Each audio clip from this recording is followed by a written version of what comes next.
పశ్చిమ గోదావరి జిల్లా తణుకు నియోజకవర్గంలో టీడీపీ అభ్యర్థిగా నామినేషన్ వేశారు మాజీ ఎమ్మెల్యే అరిమిలి రాధాకృష్ణ. రాధాకృష్ణ నామినేషన్ ర్యాలీలో టీడీపీ శ్రేణులతో పాటు వేలాదిగా జనసేన, బీజేపీ శ్రేణులు పాల్గొన్నారు. తణుకులో మంత్రి కారుమూరి నాగేశ్వరరావు అవినీతి తప్ప అభివృద్ధి చేసింది లేదని, తాము అధికారంలోకి వచ్చాక రాష్ట్రాన్ని మళ్లీ అభివృద్ధి పథంలో నడిపిస్తామంటున్న రాధాకృష్ణతో మా ప్రతినిధి భార్గవ్ ఫేస్ టు ఫేస్. మాజీ ఎమ్మెల్యే అరిమిలి రాధాకృష్ణ మరోసారి నామినేషన్ దాఖలు వేశారు. సార్ చెప్పండి, ఎలా జరిగింది నామినేషన్ ప్రక్రియ, ఎలా ఉండబోతున్నాయి ఎన్నికలు?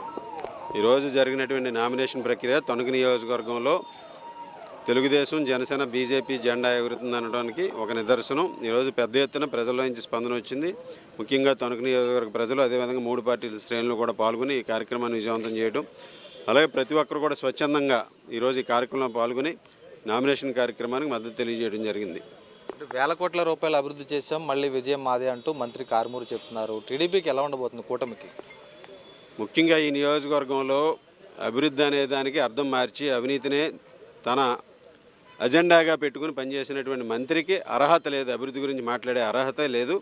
ఈరోజు తప్పనిసరిగా ఈ నియోజకవర్గ ప్రజలు అభివృద్ధి ఆకాంక్షిస్తూ అభివృద్ధిని ఎప్పుడూ కూడా వారందరూ కూడా ఎంకరేజ్ చేస్తారు. ఈ నియోజకవర్గ ప్రజలు మరలా ఈ నియోజకవర్గం అభివృద్ధి పదంలో నడవాలి.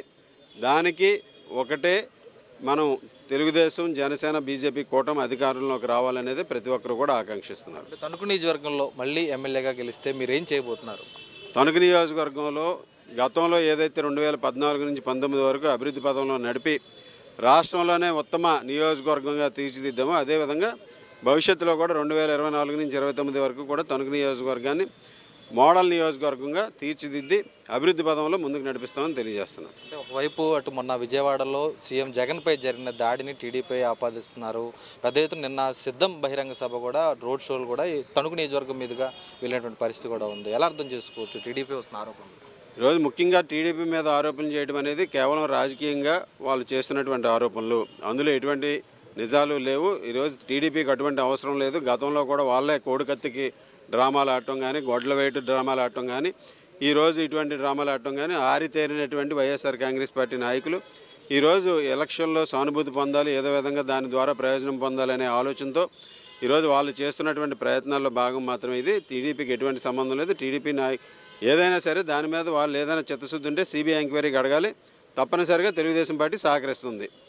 అదేవిధంగా ఈరోజు సిద్ధం సభలు కానీ, బస్సు యాత్రలు కానీ, నిన్న తణుకులో జరిగినటువంటి బస్సు యాత్ర కూడా జనం లేక వెలవెలపోయినటువంటి పరిస్థితి మనందరం కూడా చూడొచ్చు. కనీసం స్పందన లేదు.